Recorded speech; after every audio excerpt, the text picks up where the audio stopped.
Welcome to Bangladeshi software. ছোট্ট একটা update দিতে চাচ্ছি আপনাদের মাঝে।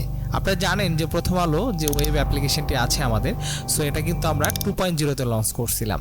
তো 2.0-তে লঞ্চ করার পরে আমরা যে জিনিসটা করছি এটা কিন্তু আজকেই আমরা 3.0-তে লঞ্চ করলাম এবং নতুন একটা সাপোর্ট দিছি, সেটা হচ্ছে এআই ফিচার চ্যাটজিপিটি অ্যাসিস্ট্যান্ট, যেটার ভিতরে থাকবে জেমিনি মডেল এবং থাকবে চ্যাটজিপিটির সবগুলো মডেলই, যেটার মাধ্যমে আপনারা টাইটেলকে এআই এর মাধ্যমে রিরাইট করতে পারবেন এবং ডেসক্রিপশনকেও রাইট করতে পারবেন অথবা রিরাইট করতে পারবেন। আমরা যদি একটু নিচের দিকে আসি, আপনারা দেখতে পাচ্ছেন new feature AI powered by content creation নামে যে আপডেটটি, একটা বিগেস্ট আপডেট চলে আসলো আমাদের এই অ্যাপ্লিকেশনে। সো এটি কীভাবে কাজ করে, আমরা চলে গেলাম আমাদের ওয়েব অ্যাপ্লিকেশনের অ্যাডমিন প্যানেলে, যাওয়ার পরে চলে গেলাম পোস্টে।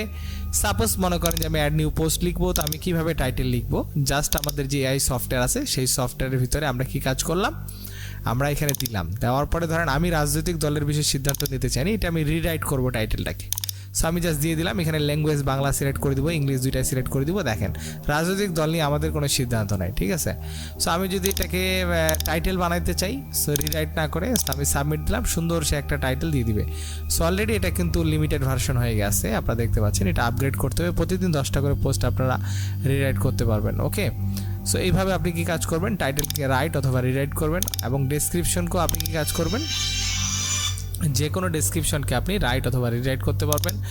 এবং আপনার পোস্টে আপনি যখন এডিট করবেন, এডিট করলে আপনি ওই পোস্টটাকে টাইটেলটাকে রিরাইট করতে পারবেন। ইভেন আপনি এই পুরো টেক্সটটা কনটেক্সটটাকে নিয়ে কপি করে এখানে ছেড়ে দিলে আপনি এটাকেও রিরাইট করতে পারবেন। সেই ছিল ছোট্ট একটা আপডেট। তো প্রতিদিন 10টা করে পোস্ট এবং নিউজ আপনারা ফ্রিতেই করতে পারবেন। আর আপগ্রেড করতে চাইলে আমাদের ওয়েবসাইটে যে আপনি প্ল্যানগুলো আপগ্রেড করে নিতে পারবেন এখান থেকে, আমাদের এআই ফিচারটা। ঠিক আছে, সবাই ভালো থাকবেন, সুস্থ থাকবেন, আসসালামু আলাইকুম।